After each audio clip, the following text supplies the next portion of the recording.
Okay, good morning. Welcome back. We're going to have 2 lectures on probability this week and then another lecture next week on randomized algorithms. So this will be a topic that will occupy us for a few classes. Maybe you've seen some probability before, but we're going to start from the beginning, especially because we do it a little bit differently than you see in most probability textbooks, but I think it's a better approach to learning probability. So let me take you back to the origins of probability, which we can actually pinpoint. It's way back in France in the 17th century. There was a fellow called Chevalier de Marais. This is actually not a photo of him, well, it's definitely not a photo of him. It's not a drawing of him either. As far as I can tell, you cannot find any likeness of him at all, so I just picked a guy that I thought looked like a French guy from 1654. And actually, you read a lot about this person if you read about the history of probability. What they don't always tell you is, he looks like a nobleman or something. It was just a dude called Antoine that, wrote novels, and like his hero, who's like an obvious stand-in for himself, was this smart guy called Chevalier de Marais. And then after a while, his friends just started calling him by that name of his character. Anyway, he made his money mainly by gambling. And for a while, he would have the following gambling game with people, where he would roll a regular die with 6 sides, and he's like, I'll roll it 4 times, I'll win if I get a 1, and if I don't get a 1, then you win. And he played it for even stakes. So would you play that game with him? No? Oh, it's a very quick answer. Well, I guess most people thought, well, there's a 1 in 6 chance that it'll come up 1, and he's only taking 4 chances, so it seems like a good deal. It's not clear what Marais thought. Some people said that he thought, well, it's a 1 in 6 chance, but I have 4 chances, so 4 over 6 is 2/3, so that's a good deal for me. I'm not sure if that's what he really thought, but that's also not correct. After a while, people caught on to this, like you did, and people stopped making this bet with him, so he lost his source of income. So he was like, let's, add some pizzazz to it. Let's step it up and see if I can get some more takers. So he made a new bet where he said, OK, I'm going to roll 2 dice. And each time I'll see if I got double 1s. And I'm going to do it 24 times. And I'll win if I get double 1s once. There's a term for double 1s in gambling. Do you know what it is? Yeah, everybody always knows this. You guys are like, not snake eyes. It's also an animal term. He rolls 2 dice to try and get double 1s. And his reasoning was, the probability of getting 2 1s when you roll 2 dice is 1/6 the probability of getting 1 1 when you roll 1 die, which is correct. So he thought, to make up for the rolls of the 4 rolls that we did before, I'll multiply it by 6 and do it 24 times. So that was his game. Would you take this one? No? OK, well, we'll think about this. Now you see it gets a little tricky to think about, and that's what we're here for, to learn about probability. After a while, he played this a lot, and he started losing money. And he got pretty mad. He thought he was pretty good at math, which is not so true. But he knew a lot of smart people. So, he actually wrote to his friend, or actually talked to his friend. They were both in Paris. I forgot this story. But anyway, he eventually got a professional mathematician to assist him. He asked one more question. Actually, this is the most famous problem in the history of probability, in the subject of history of probability. He was curious about this one, too. So they imagined playing this very exciting game where 2 people competed, and there'd just be a coin flip, and Alice would get a point if it was heads, and Bob would get a point if it was tails. And it was first 1 to 4 points wins. That was their idea of a fun gambling game. And he said, imagine Alice and Bob are playing, and Alice is winning 3-2, and then the police come and you have to stop the game. How should they split up the wager? They could just take their money back, 50-50 each, but that doesn't seem fair because Alice is winning. But it's not like Alice should get all the money because she hadn't won yet. So what would be a reasonable way to split it up? This was a serious question that interested him. This is called the problem of points. And so anyway, he thought about it. He couldn't figure it out. So he talked to his friend Pascal, who was actually a really good mathematician. And Pascal didn't talk to him, but he talked to Fermat by correspondence, who was actually a lawyer, but also a very good mathematician. So they wrote a bunch of letters about these problems back and forth to one another. And this is actually how probability theory was born. This was literally when mathematicians first started to analyze probability theory. because of this other guy, Murray. So the moral of the story, usually when you learn probability in class, you're like, okay, you learn all this formulas and stuff, and then you can, as an exercise, apply it to try to help you win at poker or something. But it's not like analyzing gambling as a side benefit of probability. It's actually the whole original motivation for probability was to analyze gambling. However, this class is not called Great Theoretical Ideas in Gambling. It's called Great Theoretical Ideas in Computer Science. And I would like to tell you, I alluded to this a little bit before, I'd like to tell you a little bit of a computer sciencey perspective on probability, because that's the one I would like you to take in this class. Okay, so this is how I think about it, and how I think you should think about it too. Probability theory, you should really think about it as the mathematics of analyzing computer code or programs that have random number generator calls in them. That's how you should think of all of probability theory. So let me give you an example. If you open up a basic textbook in probability, they'll start telling you a story like Murray throws 4 6-sided dice. But in this class, you should immediately think, okay, that means this. I mean, that's just like a story to tell about this piece of random code. Or die 1 through die 4 are set to this function call, which you should think of as returning a random integer between 1, 2, 3, 4, 5, or 6 with equal probability. Or if it says Murray rolls an 8-sided die and a 3-sided die. Well, actually, I mean, in real life, normally if you say a die, right, that's 6-sided. But there are actually in real life dice of different number of sides, like 8 or 3. In any case, in probability, you eventually start referring to k-sided dice for any value of k, and you just assume that these exist. I should also add that one of these objects is called a die, and if you have more than one object, it's called dice. Anyway, coming back to the story, if you see a little story like this, you should immediately, again, translate it into your mind into some computer code that looks like this. It's like a simulation of what the story is actually about. Okay, because, I mean, this is very rigorous, and this is just some English sentence. So in probability theory, they define a notion called an experiment, which has some fishy definition, like it's like a physical process that generates a random outcome or something. But for us, it just means a block of code that has some random number generator calls in it.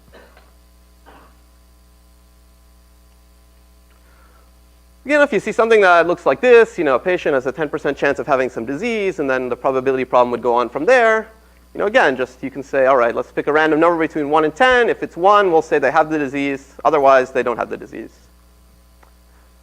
Now, this kind of thing is a little bit annoying. Like if this was 11%, then maybe you would pick a number between 1 and 100 and see if it's less than or equal to 11.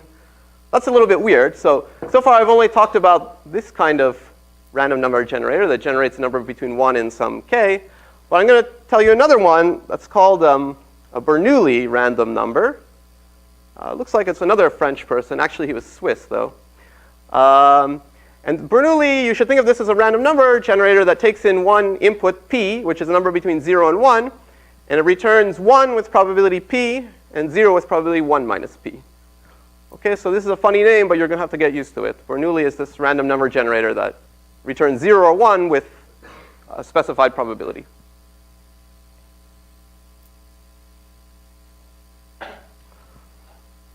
Okay.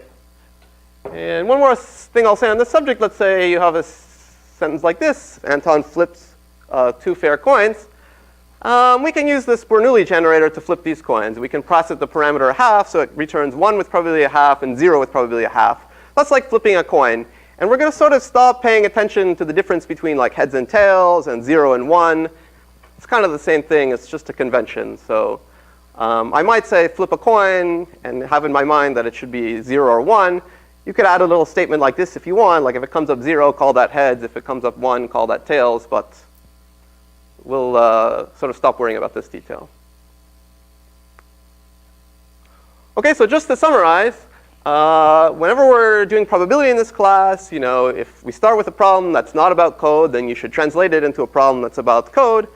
And then the code that we analyze can have these 2 kinds of random number generators, randint m, which returns 1, 2, 3 up to m with probability 1 over m each, or Bernoulli p, which returns 1 with probability p. Now, if you're used to doing coding with your favorite programming language, you may find or think that it has another kind of random number generator that maybe generates a random real number between 0 and 1.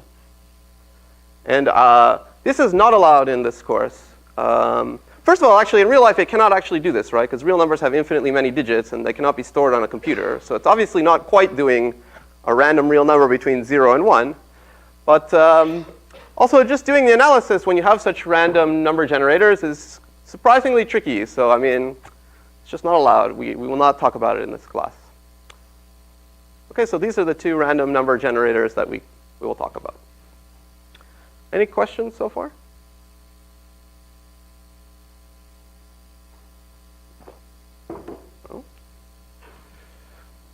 OK.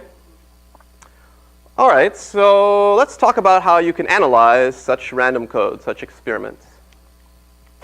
So again, this is like the sentence that you might see, or the first few sentences you might see in a probability problem in like an elementary probability textbook. Let's say Mary flips a coin, a fair coin. That means it's 50-50. And if it's heads, she rolls a 3-sided die. And if it's tails, she rolls a 4-sided die. OK, we haven't got to even like a problem yet. It's just the description of like the start of a problem. But this describes an experiment. And the first step is always, let's get rid of this English language words and translate it into code. OK, so this would be the code for this. Flip is a Bernoulli half, so that's 50-50, let's say 0 or 1, or you can think of it as heads and tails. And then if it's 0, you do set the die to be randint 1 to 3. Otherwise, you set it to be randint 1 to 4. OK, so going from here to here is not really like a mathematical exercise. It's some kind of natural language understanding exercise. But once we get to here, then everything is going to be mathematics. And that's what I want to tell you about going ahead, how to analyze such random code.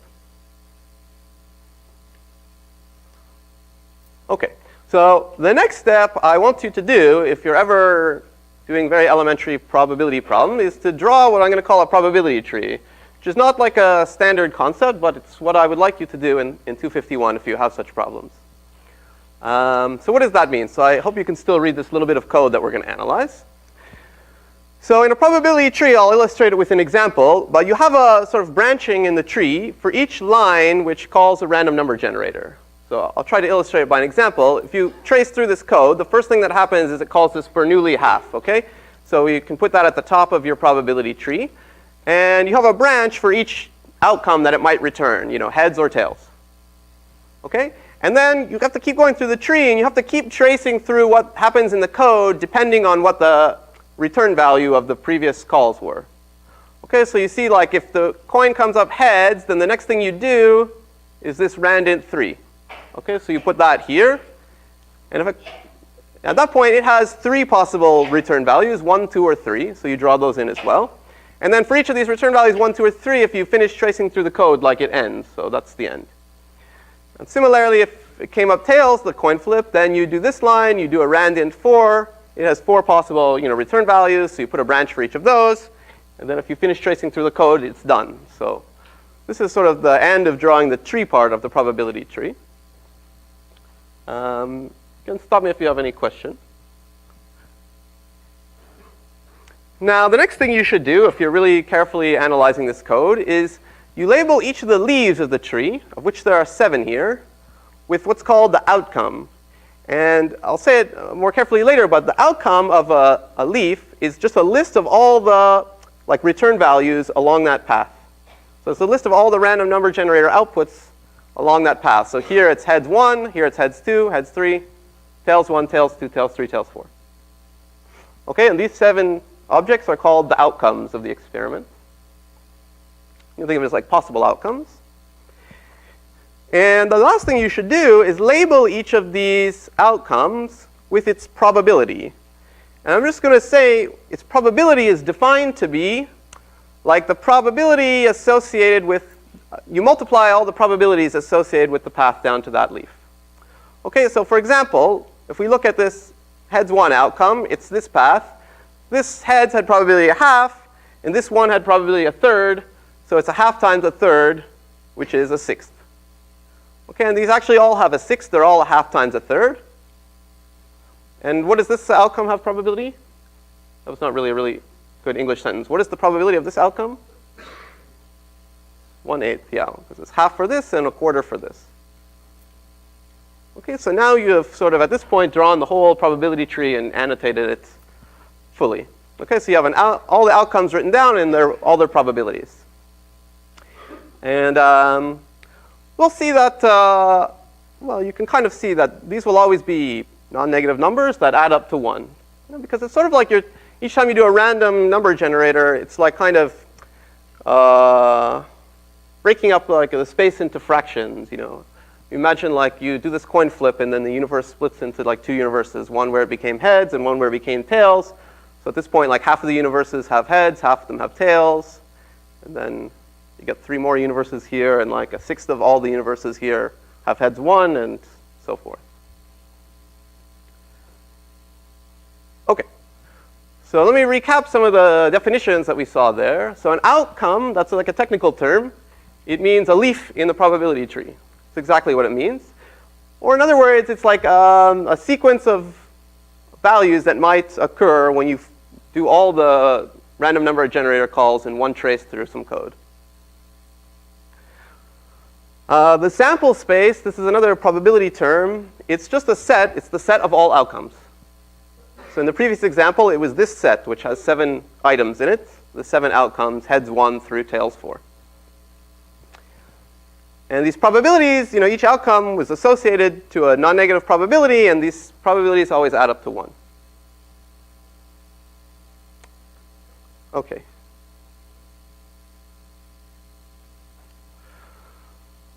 Okay, so this was the story we started with. Flip a fair coin, and if it's heads, roll a 3-sided die. Otherwise, roll a 4-sided die. And now, like, if you're seeing this somewhere, there'll probably be an actual problem. Like, what is the probability that the die roll is 3 or higher? So let me tell you about how to analyze this question. So this is asking you about the probability of something called an event. So here the event is the die roll being 3 or higher. And an event is nothing more than a subset of the outcomes. That's like the literal definition. It's a subset of the sample space, any subset. So in our example, it's of size 3. It's the heads 3 outcome, the tails 3 outcome, and the tails 4 outcome. Because these are all the outcomes where the die roll was 3 or higher. Okay, and events can also have probabilities. And we just define the probability of an event, S, to be the sum of all the probabilities of the outcomes in that event. Okay, so it's a bit of a notation overload because both outcomes and events have probabilities, and we use the same notation. So often when you have an event, you've already got your probability tree. You should kind of like circle the event. Okay, so this event S, the roll is 3 or higher. I've circled it here in yellow. It's these 3 outcomes. Okay, so what is the probability of this event? It's kind of a calculation question. 10/24, also known as? Yeah, good. That's right. You're good at arithmetic. This is a challenging one. Well, it's a sixth plus an eighth plus an eighth, which is 10/24 or 5/12. Okay, you just add up the outcome probabilities. So we kind of like solve the problem. Like this is the probability that the die roll is 3 or higher, 5/12.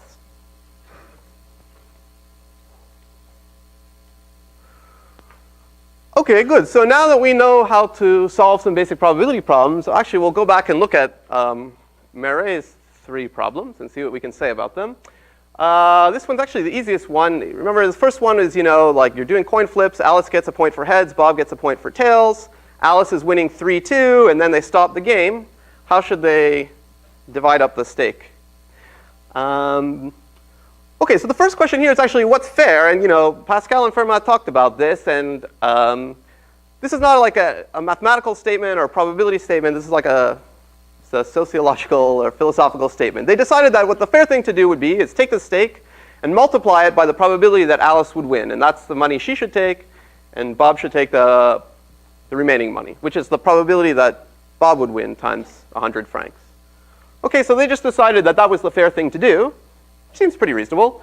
Okay, but that raises exactly the question, well, what is the probability that Alice would win if she's winning 3-2? Okay, and this is a probability problem, a simple probability problem that we can answer using the techniques we've seen. So let's do that. Okay, so Alice is winning 3-2. So what happens? Well, the first thing that happens is they, flip a coin. It's like game number 6. So that's Bernoulli a half. And it can come up heads or tails. And if it comes up heads, then Alice wins 4-2. So the game just ends here. And if it comes up tails, then they're tied 3-3. So then they flip another coin. That's another Bernoulli a half. And if it comes up heads, then Alice wins 4-3. And if it comes up tails, Bob wins 4-3.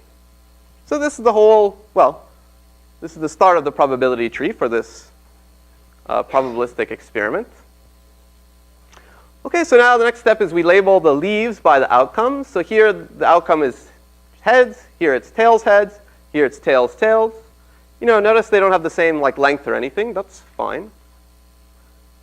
And we write the probabilities of each one underneath. So the probability of this one is half, this one, quarter, and a quarter. Yeah, so it's a half. And this is a quarter because it's a half times a half, and a half times a half is a quarter.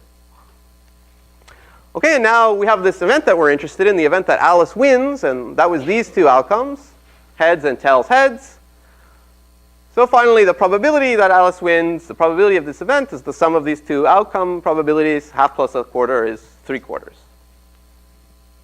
Okay, so that's it. It was a pretty easy problem. Alice wins with probability 3/4 if she's leading 3-2.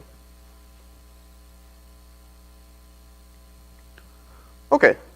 There's a few definitions in this lecture, so we're going to have to get through them. Let's talk about some basic facts and definitions and so forth associated with events and probabilities. And these all follow, the ones I'm going to say on this slide, follow from the fact that the probability of an event is just the sum of the probabilities of the outcomes in that event. So one thing is that if A is a subset of B, these are two events, sort of like A is an event that implies B, then the probability of A is at most the probability of B. That's basically because the probabilities are non-negative and you're only adding up more things on this side. If you have an event A, its complement, all the outcomes not in A, that's like the concept of A not happening. And since the probabilities add up to 1, the probability of the complement is 1 minus the probability of the event.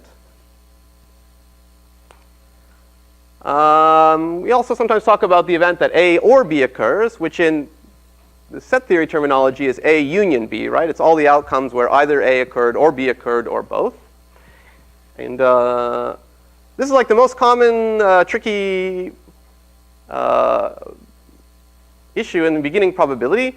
It's not the probability of A plus the probability of B. Of course, if you have a set, two sets A and B, and you take their union, if you add up everything in A and you add up everything in B, then you've counted everything in the union twice.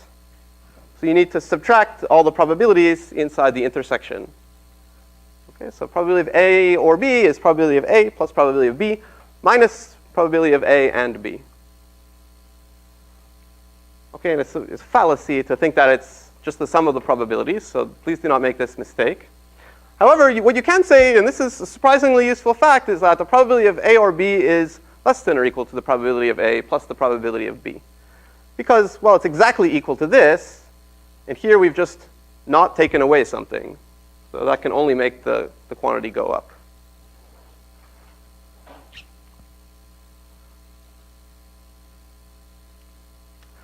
Okay, so let's take a look at the other two problems Meret worked with.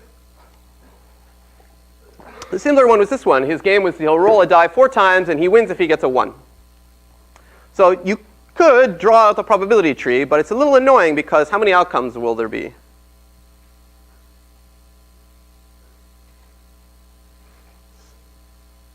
Somebody want to put up their hand and say?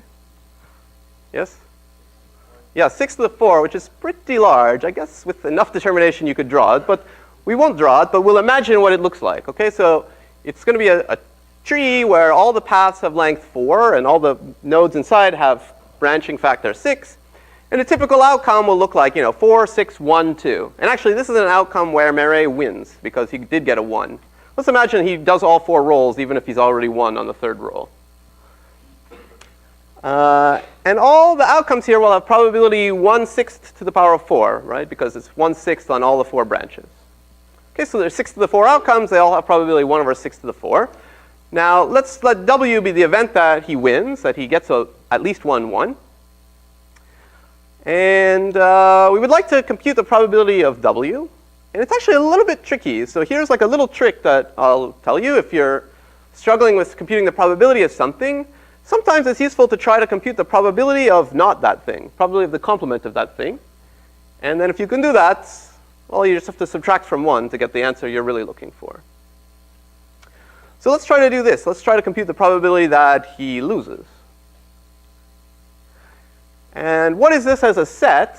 The set of all outcomes where he loses is the set of all outcomes that don't have any 1s in them. And how many such outcomes are there? Yeah, there's 5 to the 4 because it's all like the strings of length 4 that use the characters 2, 3, 4, 5, 6. So there's 5 to the 4. Okay, so the cardinality of this set is 5 to the 4. And so its probability is just, well, you add up 1 over 6 to the 4, 5 to the 4 times. So the probability of him not winning is 5 to the 4 over 6 to the 4, which is some quantity. And the probability he wins, therefore, is 1 minus this. And if you put it into your calculator or whatever, it's 51.8%. So he was actually, I mean, that's why he was making money. This was actually a winning gamble for him. You will win this bet with probability 51.8%. Although he thought it was 2/3, according to some people. Okay. So then if you remember, he took it to the next level when people stopped gambling with him. And he did this experiment where he rolls 2 dice 24 times and wins if he gets double 1s. So can somebody say what the probability of him winning is here? I mean, it's actually trickier than the previous one. And if you haven't seen this before, it might take you a little while. But you answered a question already. Anyone else?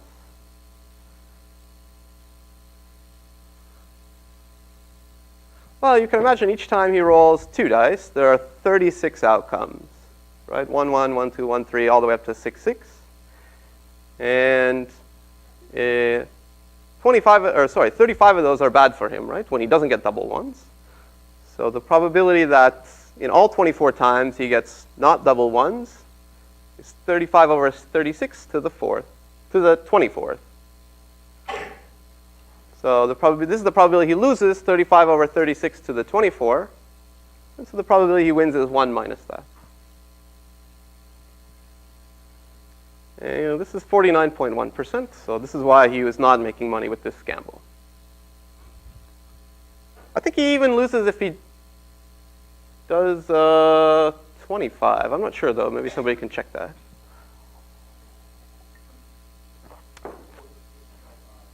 Oh, okay, so he would have won. It was very close. It's kind of funny that his mistaken calculation was right on the boundary. Okay. So next thing I want to talk about is a basic concept in probability, which is tricky. I mean, people have a little bit of trouble with this, so let's try to do it carefully. It's called conditioning. And at a high level, conditioning means revising your opinions of what probability should be based on some new information or partial information. And more precisely, this term partial information literally just means an event. And conditioning on event A is kind of like assuming or promising that the event A occurs. Again, I'll try to go through an example. This is our old game where Mary flipped a coin. Heads, she rolls a 3-sided die. Tails, she rolls a 4-sided die. And we talked about this event S, the event that she rolled 3 or higher. And now we're going to talk about conditioning on S. Okay, and that's sort of reasoning about what will happen if somebody promised you that event S happens. Or the way you can think about it is, imagine you wrote this code, and your friend ran the code and traced through it and saw what happened. You didn't watch that, but your friend says to you, I promised you, I'm not going to tell you everything that happened, but I promised you event S occurred. And then, maybe your friend asks you, now what do you think about the probability of this or that happening? Okay, and this partial information would change your opinion of the probabilities.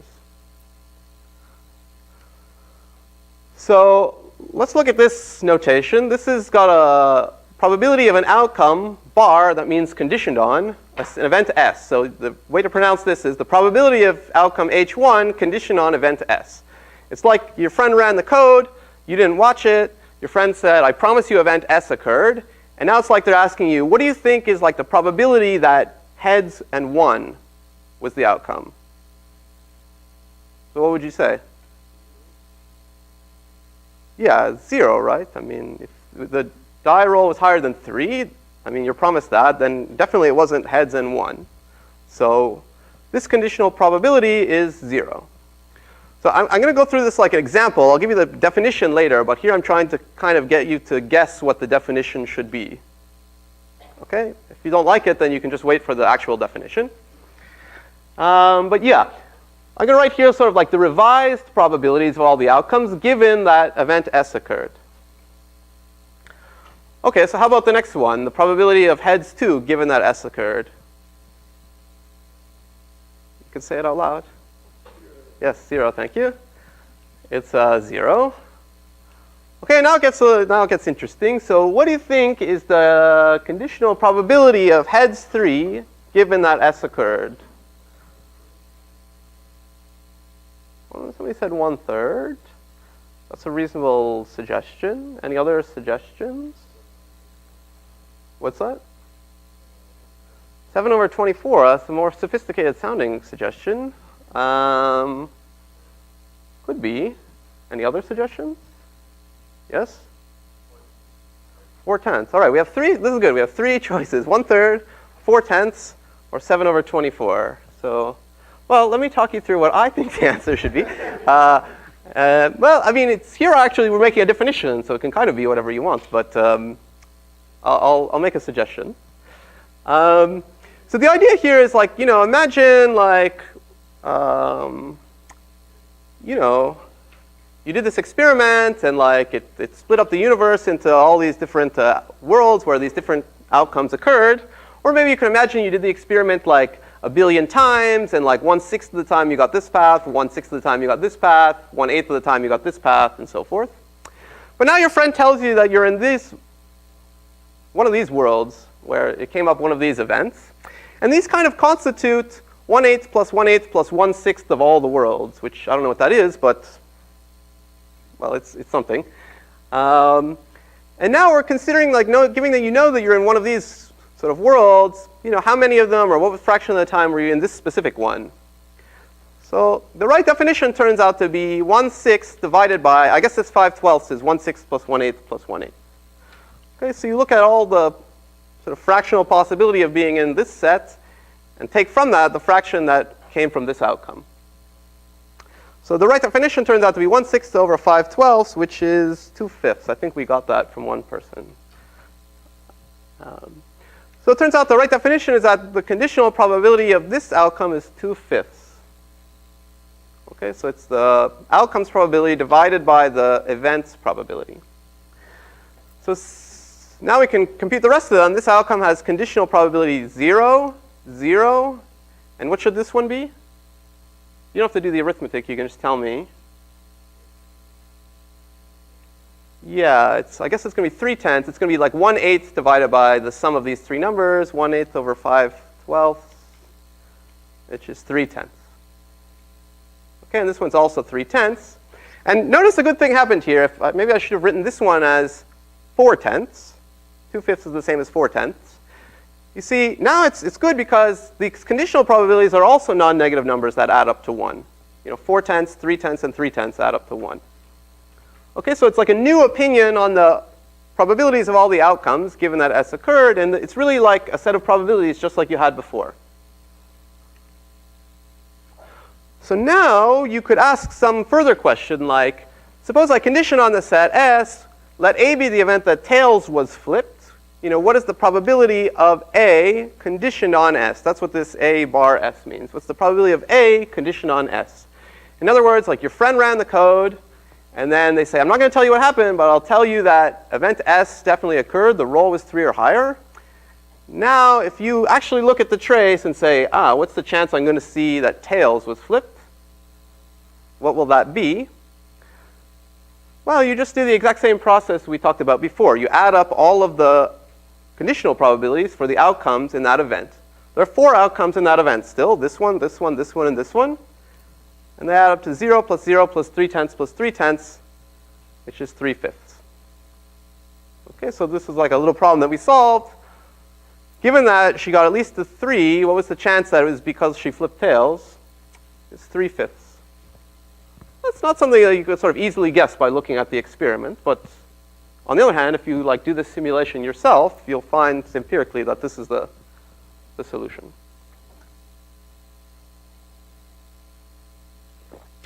Okay, so let's make the definitions a bit more formal. Let's say you're given an experiment and let A be any event, and there's always this annoying technicality. You have to assume that A does not have 0 probability, which is usually pretty easy to assume because you rarely care about things that happen with probability 0. The conditional probability of an outcome L, a leaf L, is written like this, and it follows the formula I sketched before. If L is not in the outcome, or sorry, L is not in the event A, then the probability is 0. And if it is in the outcome A, the conditional probability is the old outcome probability divided by the probability of the event. Okay, and this is why A is not allowed to have probability 0, because then you would have division by 0.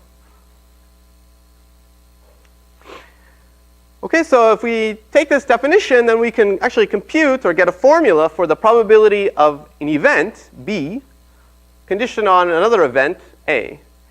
And as always, you just sum up these outcome probabilities, conditional probabilities, over all the outcomes L in B. And now you see when you do that, among all the outcomes in B, some of them are also in A. The ones that are also in A, in other words, in B intersect A, have this conditional probability by the formula. And the ones that are not also in A have 0 probability because of this line of the formula. So overall, we have probability of A in the denominator, and in the numerator, we have the sum of all the outcome probabilities, the old ones, for outcomes in B intersect A. So we conclude that this is like a formula. You can remember the probability of B conditioned on A is the probability of B intersect A, or A and B, divided by the probability of A. Okay, so this is a good way to try to compute these conditional probabilities. Now, another thing we can do, and this is called the chain rule, is just take that last formula and clear the denominators, move the denominator to the other side, and you get this formula. It's really just taking this and multiplying it over here. The probability of an A and B, or A intersect B, is the probability of A times probability of B given A. And you can remember this formula, or I always remember this formula by telling myself a little story in English. It's not like a proof or anything, but it just helps me remember it. You say to yourself, look, I'm interested in the probability that A and B occur. What's the chance of that? Well, in order for A and B to occur, first A has to occur, and that has probability of A. And then B must also occur, but now it's like given that A occurred, or conditioned on A occurring. So the probability of that is probability of B conditioned on A. So this is how I get this. I remember this formula. Yes? That's symmetric, right? Like, you could, in the right-hand side, you could switch the B's and the A's in the solution, right? Yeah, great point. So this thing, I mean, you know, it's symmetric with respect to A and B. I mean, A and B is the same as B and A. It's a bit funny, though, because this doesn't look symmetric. It's not symmetric, but it actually proves that you would get the same result if you did probability of B times probability of A given B. So actually, either one works. And it is like an asymmetric way to kind of compute something that looks symmetric. There's a generalization of this, like if you have, let's say, 3 events, you want to compute the probability that all 3 happen. This is the kind of formula. And again, you know, you can tell a little story, like for A, B, and C to all occur, first A has to occur, that's this probability. Then B has to occur, assuming A occurs, that accounts for this probability. And then C has to occur, assuming that A and B occurred, so that accounts for this probability. Again, that's just like a little bit of a story. I mean, to actually prove this, you would just write down the definition of all these, the formula for all these things, and you would see that you do this multiplication, stuff would cancel out, and you'd get this.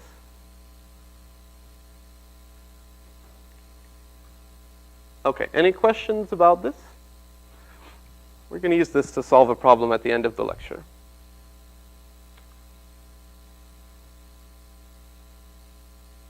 Okay, in the meantime, let's solve a little problem just to illustrate some of these conditioning things we've seen. Maybe, I don't know, this is kind of like a well-known probability problem, so maybe you've seen it before, or maybe not. So it's one of these like silly things. Imagine you have 3 bags, they're like opaque bags, and inside each bag there's 2 coins, but like one of them has 2 silver coins, one of them has 2 gold coins, and one of them has 1 silver and 1 gold coin. Okay? And then, let's say Mark picks one of these bags randomly, and then sticks his hand in and also picks a coin out randomly. And let's say he looks at it and it turns out to be gold. And then he says, okay. And then he takes out the other coin from the bag that he chose. And the question is, what is the probability that this other coin is also gold? Okay, I don't know what this corresponds to in reality, but it's a nice like probability puzzle. Any guesses? Somebody like to guess? Yeah, 1/2 is a good guess because you think to yourself, look, you get a gold coin, so you're in one of these 2 bags, and then half the time you're in this double gold coin bag, so you would, get the other one would be gold in that case, otherwise silver. So 1/2 seems like a reasonable guess. Yes? 2/3. Yeah, that's maybe an interesting guess. I mean, one thing you might think is like, if I picked a gold coin, maybe it's more likely that I was actually in this bag because it has more gold coins. So then maybe it's more likely that the other one will have a gold coin. So it's not clear, and you can actually, play this yourself and see what happens. Or it might be better to just write a computer program that like did this a million times and see what it got. Or you can use this to try to gamble with your less savvy friends. So it's a bit tricky, so let's just do a computation and find out what the answer is. So this is how you would solve such a problem. You'd say you start defining events. So you always should define some good events. So I might say let G1 be the event that the first coin chosen is gold. And let G2 be the event that the second coin in the bag is also gold. And what is the problem asking us? This is not mathematical, but it's like deciphering natural language. The problem is really asking us to find probability of G2 conditioned on G1. It's like saying, assume that the first coin was gold, then what's the probability that the other one is gold? Okay. Well, the simplest thing to do is we know this formula, probability of a conditional, one event conditioned on the other. We need to compute the probability of the and, or the intersection, and also the probability of the thing we're conditioning on. So what is the probability that the first coin chosen was gold? What do you want to say? No. Yeah, it's 1/2. I mean, you could draw a tree for this, but let me try to skip that step a little bit and say, I mean, look, basically when you choose a random bag and then a random coin from that bag, it's basically like you're choosing one of the 6 coins at random. Okay, and 3 of them are gold and 3 of them are silver, so it's 50-50. On the other hand, what's the probability of G1 and G2? Well, actually, what is G1 and G2? G1 intersect G2. It's the event that you chose a gold coin, and then the other coin is also gold. So what's the chance of that? Yeah, it's 1/3 because it's exactly the same as the event that you chose this bag. Right? That's the only way that's like this event occurs if and only if you choose this bag. And you chose each of the 3 bags with equal probability, so it's 1/3. Okay, and we can finally compute, therefore, the probability of the second coin being gold, conditioned on the first one being gold, is 1/3 over 1/2, which is actually 2/3. So it's a bit surprising, which is why I chose this example.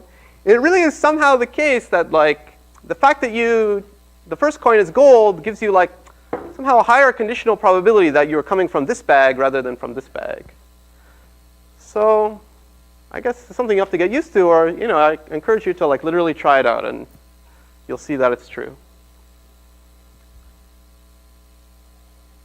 Any questions?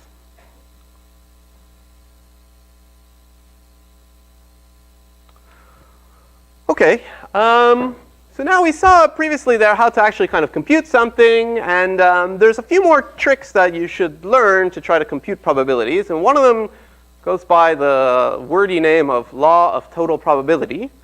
And one formulation of it is this. Let's say you have event B and you're trying to compute its probability. then this is a correct formula which, although it looks complicated, actually often helps you compute the probability of B. It's the probability of A times the probability of B given A plus the probability of not A times the probability of B given not A. So again, I usually remember this with a little sentence like saying, regarding this event B, either one of two things can happen. Either A occurs, which has this probability, in which case B occurs with probability B given A, or A doesn't occur, which has probability of A complement, in which case the probability of B occurring is like the probability of B conditioned on not A. Well, again, that's just a sentence. I mean, the real way to prove it is just to write down all the definitions, and you'll see that it's true. So we know, for example, that this first term, probability of A times probability of B conditioned on A, is exactly probability of B and A. And this term is probability of B and complement of A. So if we add up the probabilities, what happens? We're adding up all the outcome probabilities in B intersect A, and we're also adding up all the outcome probabilities in B intersect the complement of A. And that's literally just all the outcomes in B, because every outcome in B, it's either in A or it's in the complement of A. And you're not counting any one more than once. Or if you want to see a picture, like maybe this is somehow a picture of the sample space and all these dots represent the outcomes. A is a subset of the outcomes. It's an event, maybe this one. A complement is the rest of them. B is some other event, some other subset of the outcomes. Maybe it looks like this. And every outcome in B is either in A, it's in this piece, or it's in A complement, it's this piece.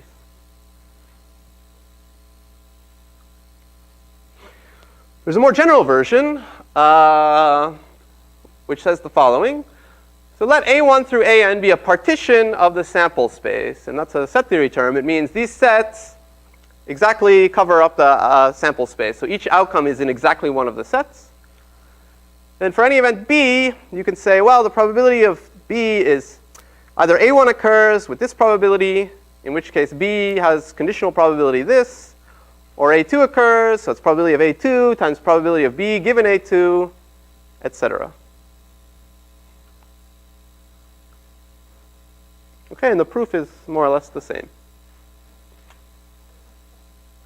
Now it looks kind of complicated, all you wanted to know is probability of B, and suddenly you have to calculate all these weird probabilities, but sometimes, believe it or not, it's effective to use this formula. Let me try to give an example. Now this is like a pedagogically weird example because it's a probability problem that has like a major trick in it, like a very lucky trick, but I show it to you to illustrate a point.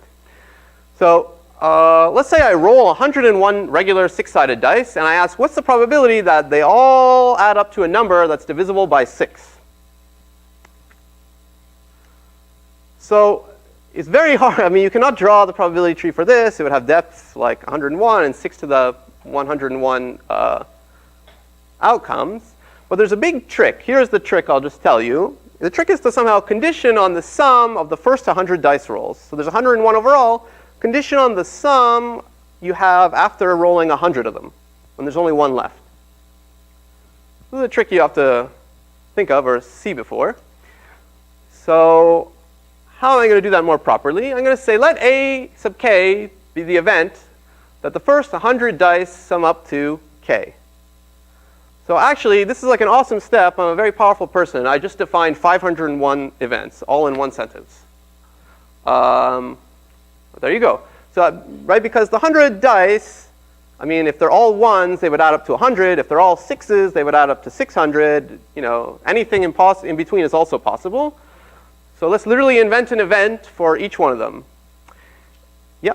So are we safe to ignore the order of the die? Because you could get the same sum 6 ways or more than that, depending on how you curve use the. Yeah, that's a great question.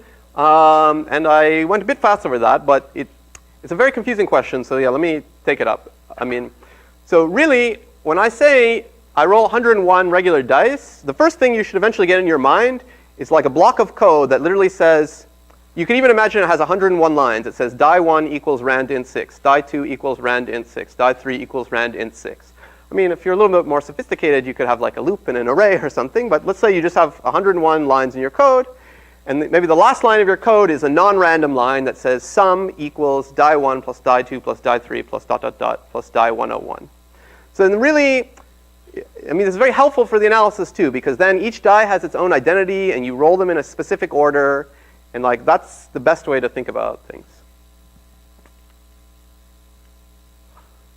Okay, so these partition the sample space because they include everything that could happen, and they don't, there's no overlap. I mean, each way you can roll 100 dice leads to exactly one of these events happening.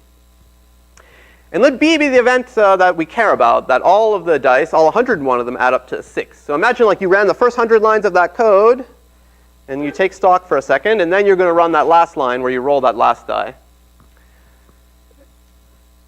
Now, here's the main step. I claim that for any one of these AKs, the probability of B conditioned on that AK is exactly 1/6, and it doesn't matter what K is. Okay, it's really like saying, I don't care what happens, I don't care so much what happens with the first 100 dice. They add up to some number K. Whatever that number K is, let's see what's going to happen with that last die roll. You do the last die roll, the overall sum is going to be either K plus 1, K plus 2, K plus 3, K plus 4, K plus 5, or K plus 6. Each of those 6 things will have conditional probability 1/6. And it's just a simple fact that if you have 6 numbers in a row, exactly one of them is divisible by 6. If you rolled all ones, you had 100. The final roll is going to be, or the final sum will be either 101, 102, 103, 104, 105, 106. And in exactly one of those cases, B occurs, 102. So for every K, each of these conditional probabilities is 1/6. So now I'm going to use the law of conditional probability with 501 different events. I'm going to say either A100 occurs, it has some probability, in which case B occurs with probability of B given A100 plus, etc. And you should now resist the temptation to compute these probabilities of the AKs, because we have this kind of lucky, very lucky fact that all these conditional probabilities are 1/6. So it's just probability of A100 times a 6 plus probability of 101 times 1/6 plus up to probability of getting 600 times 1/6. Now we factor out the 1/6, so we get 1/6 times the probability of A100, A101, etc. up to A600.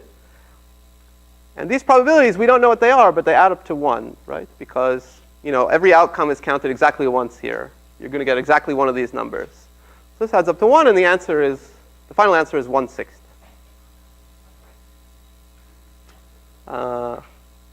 Any questions about this?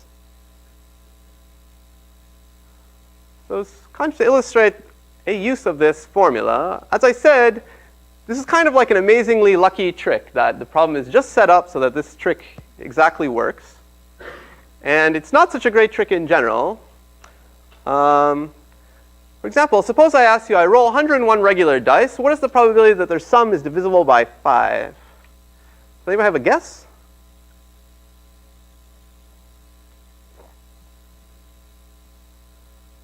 A guess what it might approximately be?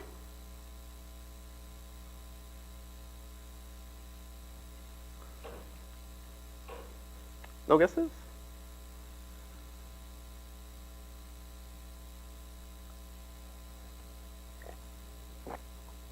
Pardon me?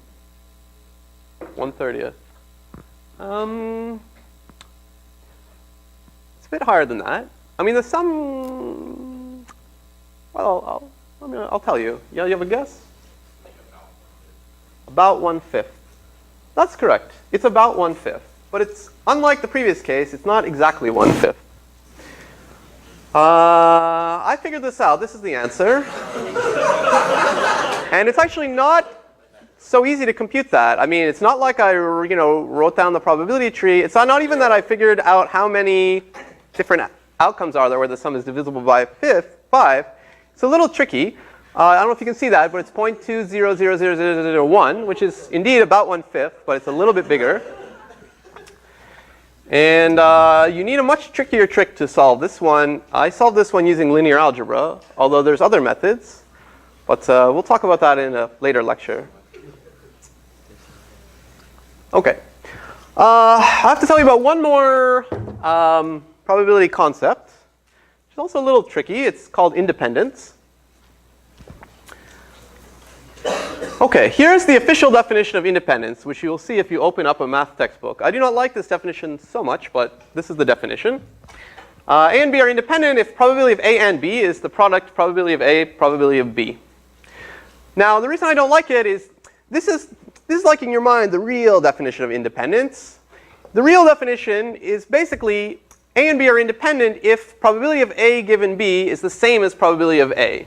That corresponds to like your mental model, right? It's like saying it doesn't matter whether or not B happens, the probability of A stays the same whether or not you know anything about if B happens. And symmetrically, it's equivalent to either one of these.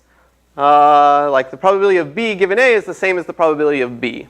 The only reason textbooks don't write this is because then you have to say, well, technically this is not the correct definition because what if A or B has probability 0? Then you're not actually allowed to condition on it. So what they do is they like write the definition. This is probability of A and B divided by probability of B, and they like multiply it out and get this equivalent thing. Except here there's no conditioning, so you don't have to say anything about like, oh, except if you're dividing by 0. But again, it's very rare or pointless to care about probability 0 events. So I usually think about this as the definition, although I guess this is the real definition. Now, there's another funny thing about this definition, which I also find very annoying, and it's something that when they teach you about probability in like a math class, they never tell you, and it's very confusing, but I'm here to tell it to you. There's like a secret, which I will now reveal to you about independence that those other folks will not tell you. So here's a question that illustrates this weird situation. It's a very simple problem. Let's say I flip 2 coins. Let A be the event that the first flip is heads. Let B be the event that the number of heads in total out of 2 is even. And now, suppose the question says, are A and B independent? Well, a normal human would say, doesn't look like it, right? Because they seem to like both, for example, depend on the outcome of the first flip. You know, I mean, certainly A depends on that. And B also, I mean, it depends if you're counting if there's an even number of heads or not, whether the first one was heads or tails. But, you know, if you're like, whatever, I'll do the question, and just appeal straight to the definition, turns out the answer is yes. Because the probability of the first flip being heads is a half. The probability of getting an even number of heads is also a half, because it's either heads heads or tails tails out of the 4 possibilities. And the probability of A and B is getting an even number of heads and the first one being heads is a quarter, because it occurs only if it's heads heads. So then you're like, oh, they're independent if like half times a half equals a quarter, which is true. Yeah? Isn't this like the 101 dice problem? It's like flipping some number of 2-sided dice and seeing if it's divisible by 2. Yeah, that's regarding B. Yeah, it's the exact instance of you could compute B's probability that way. It's a half. It's for sort of the same reason that it was a 1/6 for the dice. But here you can just draw the whole tree, for example. So technically, the answer to this question is yes. However, in some sense, like the real answer to this question is like, this is a stupid question, and why did you ask it? Because like, what's the point, right? You managed to calculate these 3 probabilities, and then you multiply 2 of them together, and you're like, hey, it equals the third one. Like, hooray, I guess that means they're independent. And this is not the way any actual person uses or thinks about independence. But it makes for like a very tricky problem, I guess. And this is the secret that nobody ever tells you, but I'm telling it to you. I call it the principle of independence, and it's like this. Let's say you have a block of randomized codes, and it has 2 parts to it. So like maybe these are lines of code, and this is the first part, and there could be some other stuff. This is the second part. And suppose A is an event that only depends on the first part. Like whether or not A occurs, you can tell just by seeing what happened with this block of code. And B, you can tell whether it occurred by only looking at what happened with this block of code. And suppose you can prove, just in the general way that we prove things by logical, sound reasoning, that the 2 parts of code like cannot affect one another. Like they don't interact. You could run them in the opposite order. It wouldn't change the behavior of the program. Then you may conclude that A and B are independent. And actually, you can try to prove that if you want, why it's a valid conclusion by thinking about probability trees. But anyway, you may conclude that A and B are independent. And you may therefore deduce this formula that probability of A given B equals the probability of A. I mean, usually in math, you can't tell A and B are independent unless you've already proved this. But then what actually happens is you somehow what really happens is you use this principle to reason that A and B are independent. And then you use this formula to help you calculate something.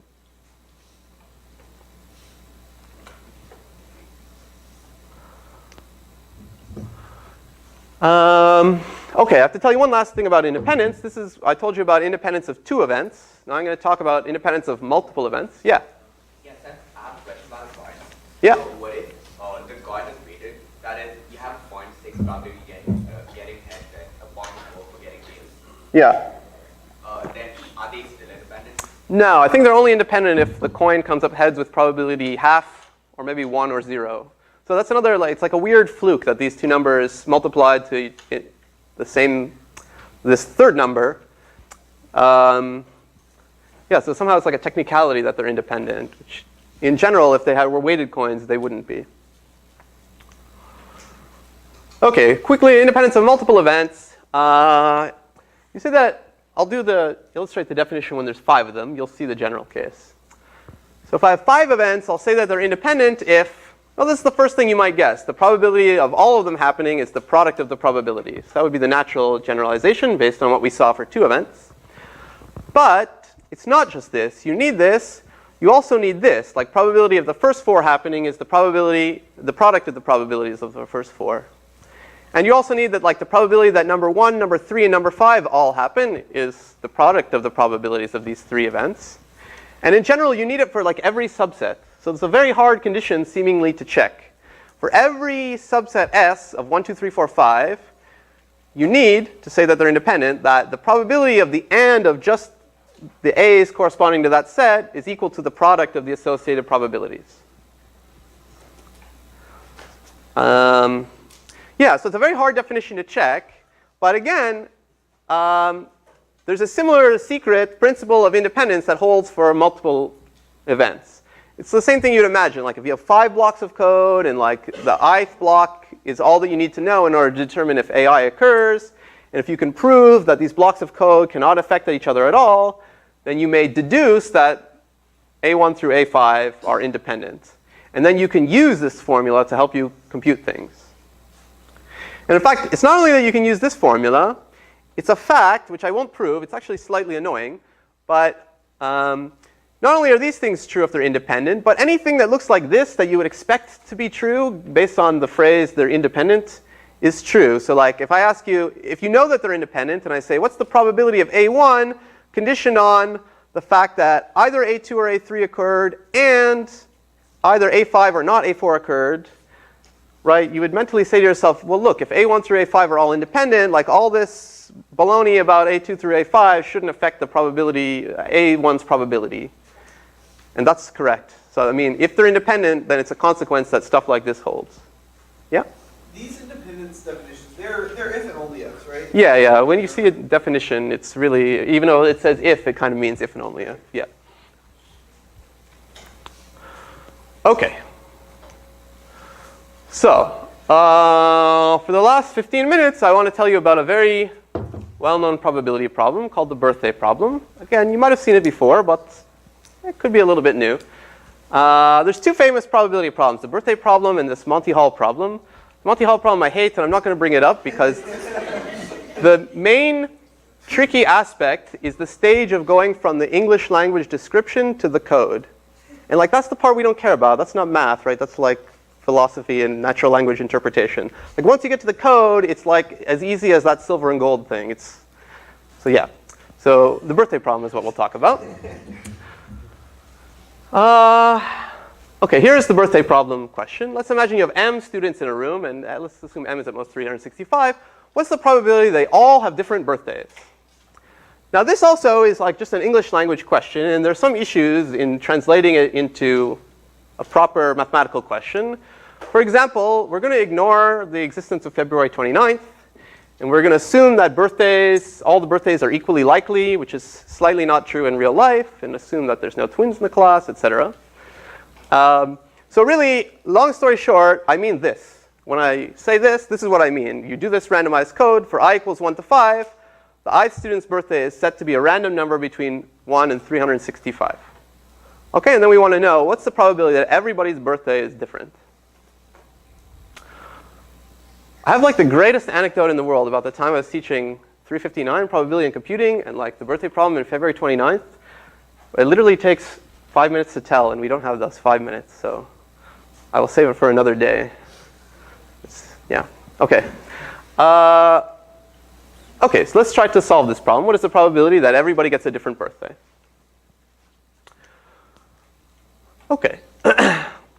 So again, this one takes some thought, and I'm going to go through the solution fairly quickly. I mean, I'm going to go sort of straight to it using the clever ideas. And the main clever idea is to define these events, these M events. I define them all with one sentence. I'll say, let AI be the event that the student's I's birthday differs from the birthday of all the previous students. Okay, so I'm really imagine like you go through this iteration, and on the ith iteration, the ith student gets a new birthday, and AI is the event that it's different from like all the birthdays chosen so far, or like all the students that you've like gone through so far.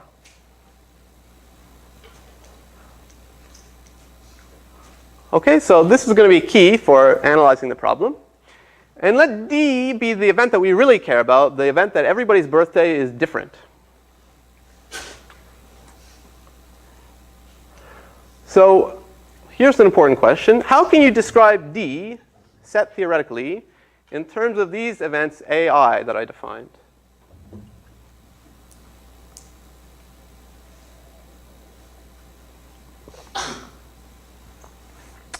Let's let people think for a second. How can you define the event that all the birthdays are different in terms of these events? Okay, I'll take whoever was going to answer it up here. Yeah? Yeah, it's the and of all of them. Because imagine like you wanted to check that like all the birthdays were different. Like, okay, you've assigned the first birthday and you're like, okay, this better be different from all the other birthdays, of which there are none, but that's A1. And when you assign the second birthday, it should be different from all the previously assigned ones. And when you assign the third birthday, it should be different from all the previous ones, and so forth. And furthermore, indeed, if all these events happen, like everybody's newly assigned birthday was different from all the previous ones, then it is correct that all the birthdays are different. Okay, so D is exactly this and. Yeah, actually, on the subject of the anecdote, was anybody here born on February 29th? Okay, well, it was a long shot. It happened once to me in a much smaller class. Okay, so this is the event that we want to reason about. And now we're actually going to use this chain rule that we talked about way back in the beginning.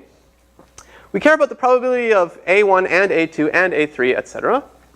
And it's equal to this formula. And again, you remember it by saying, well, what's the probability that all of these occur? First, A1 has to occur, which has this probability of A1. Then A2 has to occur given A1. And then A3 has to occur given A1 and A2. And then A4 has to occur given A1, A2, A3. Okay? It's kind of like saying, like, okay, let's say you've gone like so many steps through the loop, and so far it's happened that everybody's had a different birthday from what came before. What's the chance that the ith, like the next person, will also have a different birthday?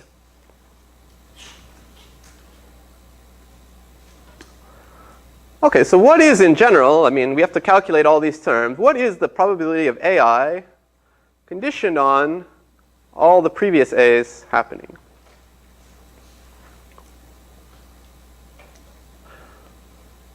Well, the way to think about it is this. What is this event, A1 and A2 and A3, up to AI minus 1? It means that the first I minus 1 students all had different birthdays. Right? It's like the event that up to the I minus 1 time, you had all distinct birthdays. And now we're interested, what's the chance that this next ith person, when they get their random birthday assigned, differs from all those birthdays? So you see at this point, I mean, maybe you see it. At this point, sort of I minus 1 out of 365 different birthdays are kind of occupied. I mean, assuming this occurs, you have I minus 1 people, they all have some different birthdays throughout the year. And now, you're choosing one more birthday at random. So the probability that it's different from all these previous ones is, it would have to go into one of the unoccupied sort of slots. It would have to have a birthday that's different from these I minus 1s. So each one gets chosen with the same probability, 1 over 365, and this is the number of ones that are different from all the previous ones. So it's exactly 1 minus I minus 1 over 365. Does that make sense?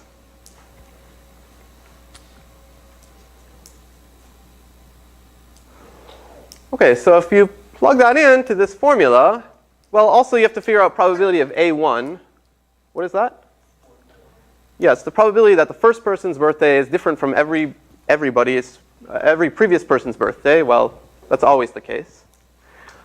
So it's 1 times 1 minus 1 over 365 times 1 minus 2 over 365 times dot dot dot 1 minus m minus 1 over 365.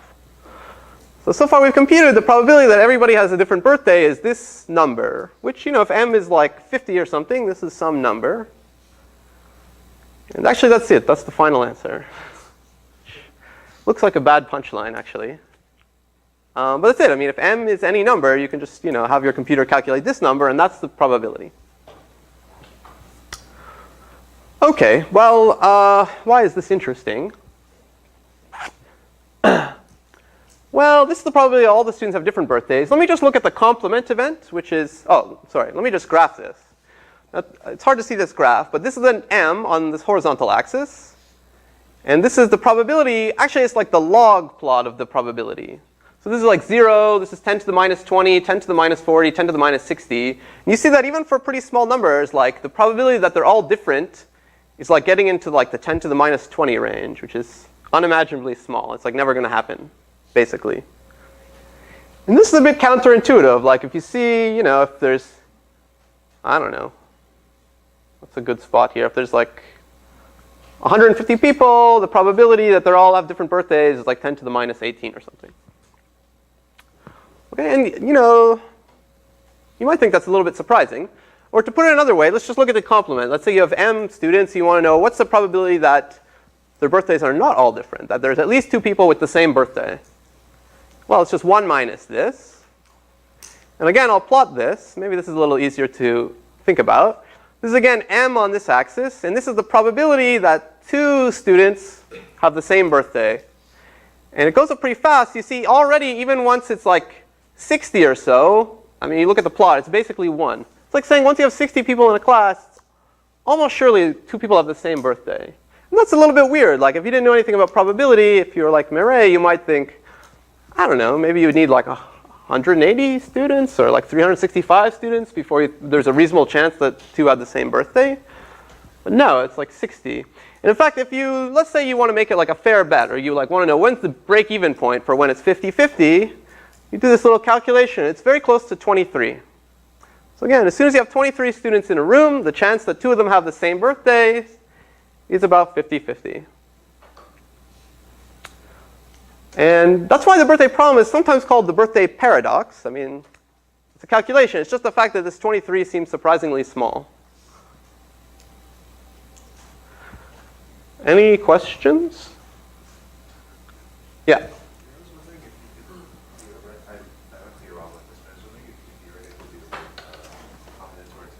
365 choose m divided by 365 choose m divided by 365 to the power of m. Well, what do people think? Is that also the correct probability of m people having different birthdays?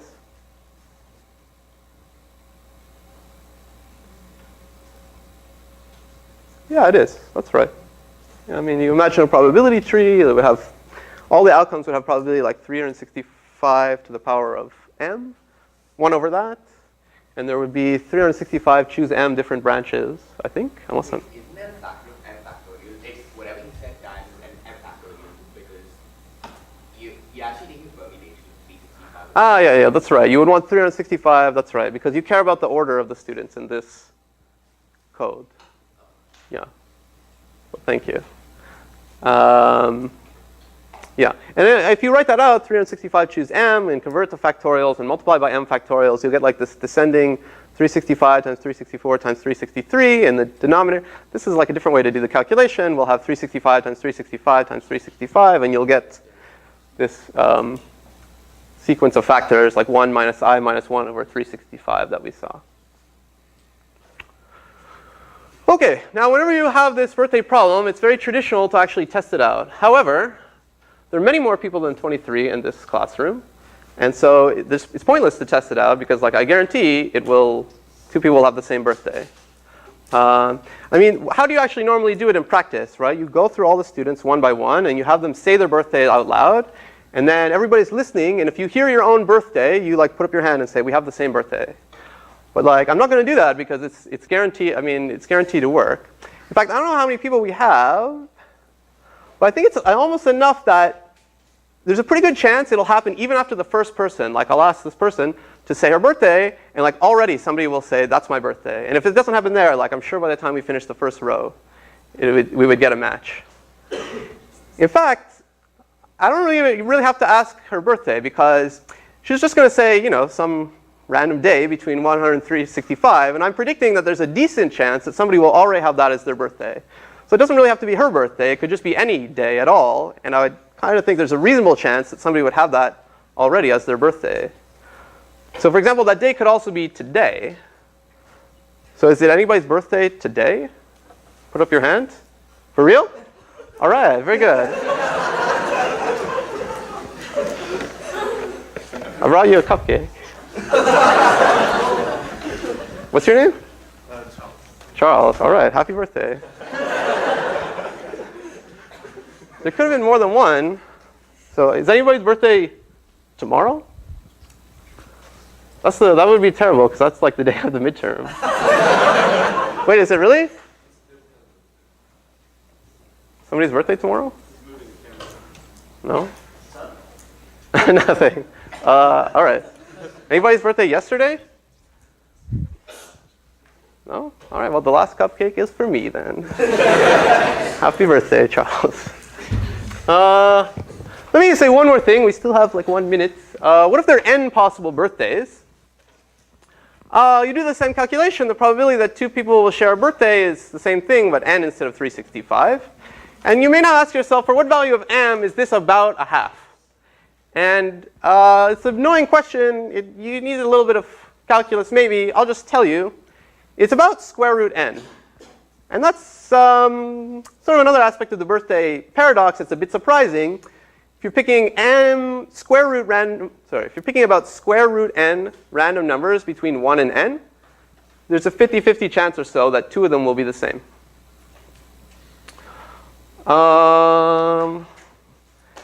And actually, this is sometimes not called the birthday paradox in theoretical computer science. It's called the birthday attack in theoretical cryptography. And I'm out of time, so I will skip this section. But you can look at the slides and see why it's called the birthday attack. Whoa. Well, I guess we should really end here. So I don't know how I did this. Check out the slides for this last story. Try not to get epilepsy. And I will see you tomorrow at the midterm.